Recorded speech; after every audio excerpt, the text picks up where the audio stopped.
Alors, je m'appelle Mathieu Lannes, je suis connu sur Internet sous le nom de Monsieur Plouf et ça fait maintenant plus de 6 ans que je fais une série de critiques de jeux vidéo avec un format animé sur YouTube. Et puis, pour l'instant, ça continue.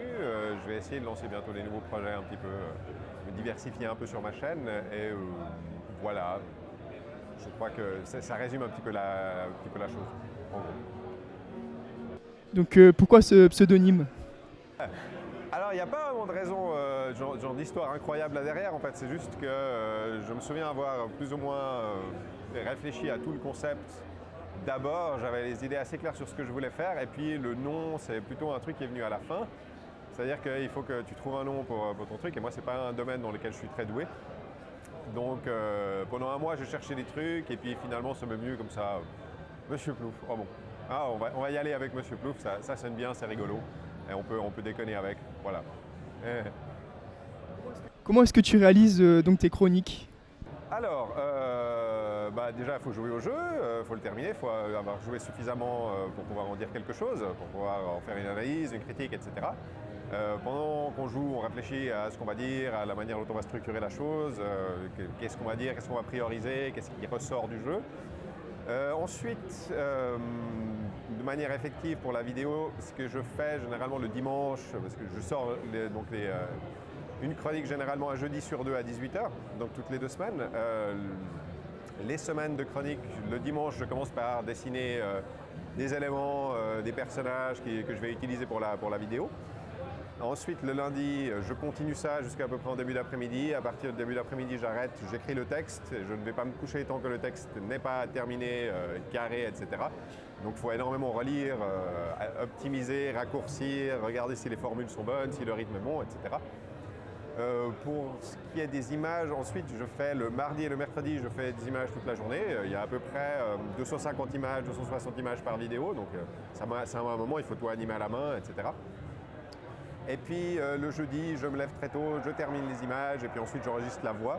Quoique maintenant, j'ai tendance à enregistrer la voix le mercredi soir parce que sinon c'est trop de stress le jeudi. Donc enregistrer la voix, c'est peut-être ce qui est le plus fatigant en fait parce que ça prend beaucoup de temps, ça prend à peu près 3 heures, 3 heures et demie. Parfois, il faut refaire les passages, il faut tout éditer sur le moment même, il faut couper les espaces, les respirations, des fois. Il se peut qu'il y ait un pop sur le micro, donc il faut refaire toute une prise d'un paragraphe, etc. Puis ensuite, je monte ça et je publie généralement presque à l'heure, des fois avec un petit peu de retard. Donc avant, tu étais journaliste spécialisé donc, dans le jeu vidéo. Ouais, j'ai fait du journalisme. Aujourd'hui, tu es sur YouTube. Donc quels sont les avantages de YouTube par rapport à ton ancien métier?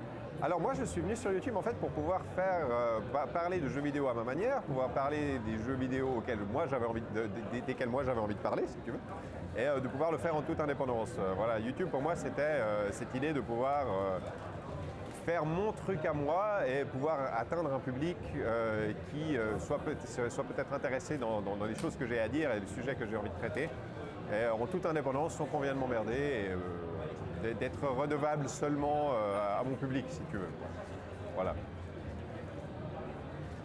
Tu apportes souvent un regard critique sur l'industrie du jeu vidéo, donc dans tes vidéos.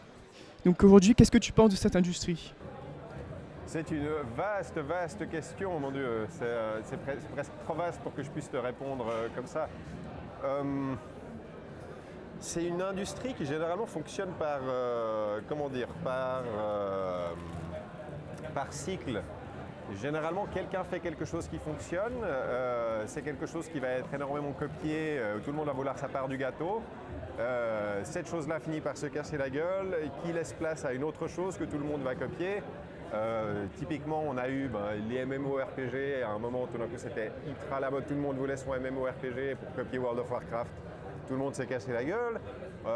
Il y a eu les mondes ouverts, tout d'un coup, il fallait que tout le monde fasse des mondes ouverts. Et là, on est un petit peu dans la phase où les gens commencent un peu à en avoir marre, parce que ça se répète quand même beaucoup. Le nombre d'éléments que tu peux faire avec un monde ouvert est quand même assez limité, surtout qu'ils ont tendance à se copier les uns les autres, etc., pour avoir des formules qui sont optimisées, voilà, ce genre de choses. On a les Battle Royale maintenant, où tout le monde veut avoir son Battle Royale. On a les jeux services maintenant, où tout le monde veut avoir son jeu service.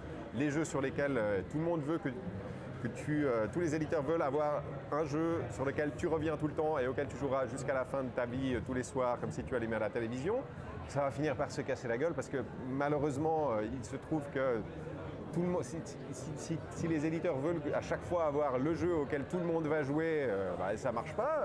Les gens, ils ont un temps limité, ils ont différents intérêts, ils veulent jouer à différents jeux. Donc voilà, c'est une industrie qui aime bien trouver un truc qui marche, l'exploiter jusqu'à la moelle sans vraiment se poser de questions et puis ensuite passer à autre chose, au prochain truc qui va fonctionner. C'est un petit peu l'impression que j'ai. Voilà. C'est une analyse qui n'est pas très détaillée, on va dire, mais de manière générale, c'est un petit peu comme ça que ça fonctionne. En tout cas, depuis le temps que je suis l'industrie du jeu vidéo, l'industrie du jeu vidéo aime bien fonctionner comme ça. Aujourd'hui, nous passons de plus en plus de temps sur les écrans, notamment par rapport aux jeux vidéo. Qu'est-ce que tu penses, toi, de cette omniprésence des écrans dans nos vies, de leur impact? L'omniprésence des écrans. Tu sais, c'est difficile à dire parce que moi, je suis d'une génération en fait, qui a grandi jusqu'à mes 18 ans, il n'y avait pas Internet, ça n'existait pas. Depuis mes 18 ans, c'est omniprésent. Donc j'ai passé la moitié de ma vie sans Internet et la deuxième moitié de ma vie avec Internet. Maintenant, l'omniprésence des écrans, oui, bien sûr que c'est problématique, mais je ne suis pas vraiment psychologue, je n'ai pas vraiment les connaissances nécessaires à répondre à ta question de manière assez précise. Donc je ne sais pas tellement quoi dire. Je pense que c'est quelque chose qu'il faudrait limiter quand même, surtout quand on est dans une phase enfance, adolescence, etc. Il faut essayer de pas forcément laisser les gens abuser des écrans et passer leur vie devant, parce que c'est peut-être pas très bon. Je n'ai pas de référence scientifique comme ça en tête, mais c'est peut-être pas une très bonne chose. Mais d'un autre côté, elle est là, il faut faire avec, quoi. Enfin, tout le monde a un écran, tout le monde a accès à un écran extrêmement rapidement, en permanence. Voilà, je ne sais pas trop quoi dire d'autre dessus. Navré. Est-ce que pour toi, tu es accro aux jeux vidéo? Non, c'est dès le moment où j'ai décidé j'ai essayé de faire ma passion mon métier, ce que j'ai plus ou moins réussi à faire, en tout cas à l'heure actuelle, je savais que j'allais passer énormément de temps sur des jeux vidéo, etc. Mais c'est moi qui l'ai choisi et c'est un plaisir, tu vois. Je peux passer 12 à 14 heures par jour sur un jeu, mais en même temps, il y a plein de jours pendant lesquels je ne joue pas, parce que je travaille, parce que je passe un week-end où je vais ailleurs, je sors, je vais me balader, etc. Je ne suis pas accro à les jeux vidéo dans le sens où il me faut absolument ma dose. Mais par contre, c'est quelque chose qui est mon métier, en gros, et que je fais avec grand plaisir. J'ai beaucoup de plaisir à me lever le matin, à me dire « Ah aujourd'hui, on va jouer toute la journée ». C'est un très très bon sentiment que celui de se dire qu'on va jouer toute la journée à un jeu vidéo. Certains enfants ou adolescents sont accros aux jeux vidéo. Est-ce que tu aurais des solutions pour les parents pour lutter contre cette addiction? Alors écoute, ça c'est un sujet qui est qui est très spécifique et qui requiert des connaissances en psychologie et en éducation, etc. que moi je n'ai pas forcément. Je pense par contre que, je vais te parler de mon expérience j'ai l'impression que tout le monde a un petit peu ça, c'est qu'il y a une phase pendant ton adolescence, quand tu as à peu près 15-16 ans, où forcément tu vas être extrêmement attiré par ça, tout simplement parce que le monde extérieur te fait peur. Tu es censé devenir adulte, il faut commencer, je ne sais pas, à avoir des compétences sociales, il faut savoir parler aux filles, ce genre de trucs, c'est des trucs qui peuvent faire très peur.